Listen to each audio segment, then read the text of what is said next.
Well, we know that this year, I think many of us saw the headline that graduation rates dropped by 2% district-wide. And for some of the minority groups that you're talking about, one that I think of right away is our Native American students experienced a 30% graduation rate in the Lincoln Public Schools. What sorts of initiatives do you think that we need to do more of? What kinds of action do we need to take as an education system, as a community, to help all of our students be successful? Well, first of all, when we talk about certain minority groups, particularly Native American population, we're talking about maybe 2 or 3 individuals. And in this particular case this year, they did actually drop out.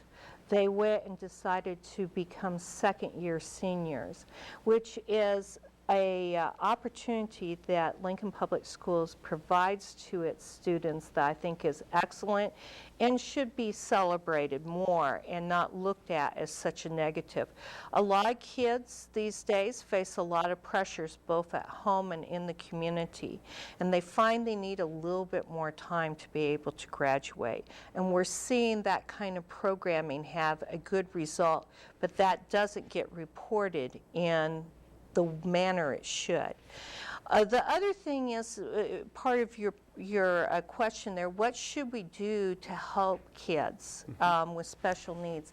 And I think that we need to continue our efforts to diversify our educational opportunities. We have focus programs right now. We have like the science program, we call it Zoo School. We have arts and humanities. We have information technology. I want to add to that and have a trades, architectural, and engineering focus program.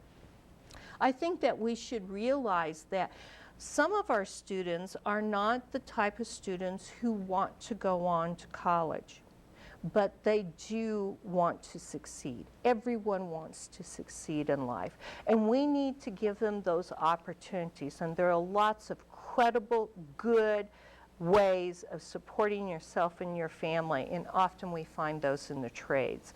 And I think that as a district we need to offer more opportunities in those areas. I think we should do more with connecting kids with careers before they're ready to leave school, before they're ready to graduate, and I think we should start doing that at middle school level. My experience of working at Lincoln Action Program and different places, different opportunities I've had as a grant writer and planner is that you actually have to address kids' educational needs when they're doing their dreaming. And they're doing their dreaming when they're in middle school, when they're 12 and 13 years old. And if we're not there saying, your dream, hey, that's a great dream. That's a real dream, and this is the path. This is the way you get to achieve that great dream. If we don't have that in place for kids, we start to lose kids.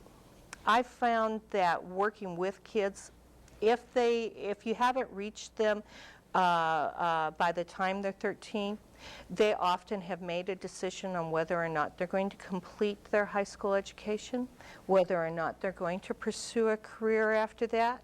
So I do think we need to do more for middle school kids. One of the things that you talked about that you might do more of when you're reelected is that you would like to see more administrative accountability. Can you talk a little bit about what that looks like? Yeah, I like to talk about outcome-based measurements, and this is something in the grant writing world, and you're familiar with that. We go and we ask people, we don't go and tell them what to do for their job, but we ask them to go and have measurable outcomes established. And you do that at the beginning of a school year, and then you go and you see if the steps to achieve that outcome occur. And you can take whatever subject or goal you have in mind, and you can go and create a plan to achieve that outcome.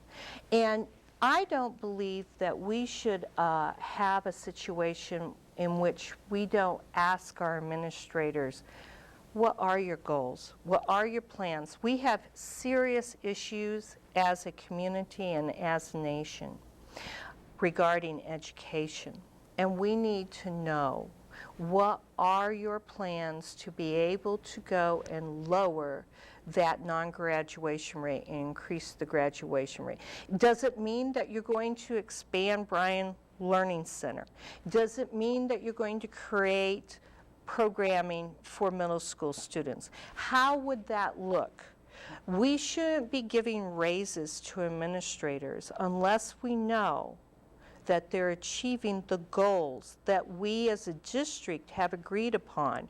And that's a process that I think that happens with the school board, but also with the general public. And that's what occurs at those meetings we have every other Tuesday, is going and hashing out what are our community goals. And I think we need to keep our administrators accountable to those goals. Barb, the Lincoln Public Schools has a long history and legacy of being what has become known as a site-based school district. How does, whether that's true or not, that's what we say, how does that interface with this new level of accountability that you're talking about for administrators? We have site-based management. Management is from the grassroots, and I think that is very important, building by building. Well, as a community and as a district, we can go and set achievements, goals that we want to, as a community, achieve. If we go and we say we want to see, our goal is to see graduation rates increase, then there has to be input from all levels on how we realize that. And I think that we need to look specifically at the achievement gap. And this, I realize, makes a lot of people feel uncomfortable these days. But we do have to talk about the issue of race and ethnicity and income. Because if there's any indicators, particularly income, that go and predict the outcomes of our children, it is how much the parents are making, how many resources are in that household, and then the reality of it is that minority students and their families often experience less opportunities for sustainable employment, and that ends up going and impacting the next generation. So we have to, as a community, start talking about these issues. How do we go and support kids? How do we support them to get the education that will allow them to break the cycle of poverty?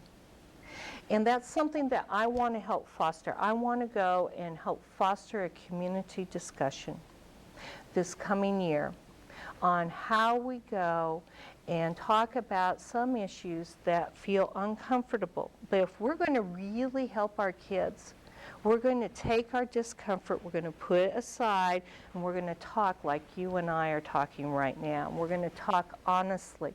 What do we need to do to help kids from low-income families? How do we go and overcome those barriers of culture and race? I think people need to realize that nearly 40% of all our students now in Lincoln Public Schools qualify for free and reduced cost lunch. That means they live in poverty. That means they struggle to get food, not to mention getting clothes, keeping a roof over their head, and then those extras like books, access to a computer, fun nights out with the family. Those are all huge issues for 40% of our kids. I think that's almost shocking to realize in a prosperous community like Lincoln that nearly 40% of our kids are living in poverty.